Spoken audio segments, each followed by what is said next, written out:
Hi అండి, అందరికీ నమస్కారం. Welcome back to my channel. Kalyana Lakshmi యొక్క డబ్బులను ప్రభుత్వం విడుదల చేయడం అనేది జరిగింది. అయితే దీని గురించి పూర్తిగా తెలుసుకుందాం. మన ఛానల్ని లైక్ చేసి సబ్స్క్రైబ్ చేయండి. కింద కామెంట్ రూపంలో మీ అభిప్రాయాన్ని తెలియజేయండి. ఖచ్చితంగా మన ఛానల్ని సబ్స్క్రైబ్ చేసి నాకు మరింత సపోర్ట్ని అందించండి. తెలంగాణ రాష్ట్రంలో కేసీఆర్ గారి ప్రభుత్వం ఉన్నప్పుడు ఒక ప్రతిష్టాత్మకమైనటువంటి నిర్ణయం తీసుకున్నది అప్పుడు ఈ కళ్యాణ లక్ష్మి అనేటువంటి పథకం.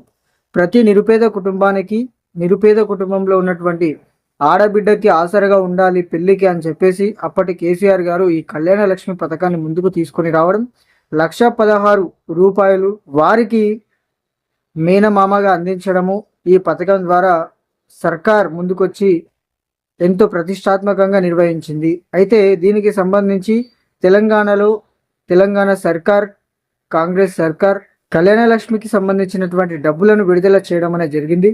బడ్జెట్లో 12,024.45 కోట్ల రూపాయలను బడ్జెట్లో ప్రవేశపెట్టడం అనేది జరిగింది.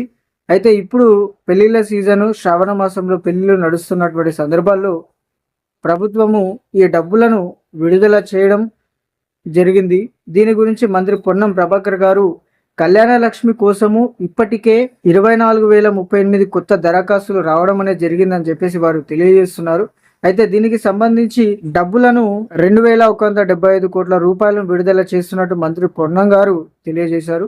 అయితే ఎవరైతే దరఖాస్తు చేసుకుంటున్నారో అలాంటి వారు ఇంకా దరఖాస్తు చేసుకోవాలని, కళ్యాణ లక్ష్మి చెక్కులను అతి తొందరగా ప్రారంభిస్తామని చెప్పేసి తెలియజేస్తున్నారు. డబ్బులను ఎవరైతే ఇంకా పొందలేరో వారు మీ యొక్క గ్రామ ప్రజావాణిలోకి వెళ్ళి మీరు ఫిర్యాదు చేయాలని చెప్పేసి వారు తెలియజేస్తున్నారు.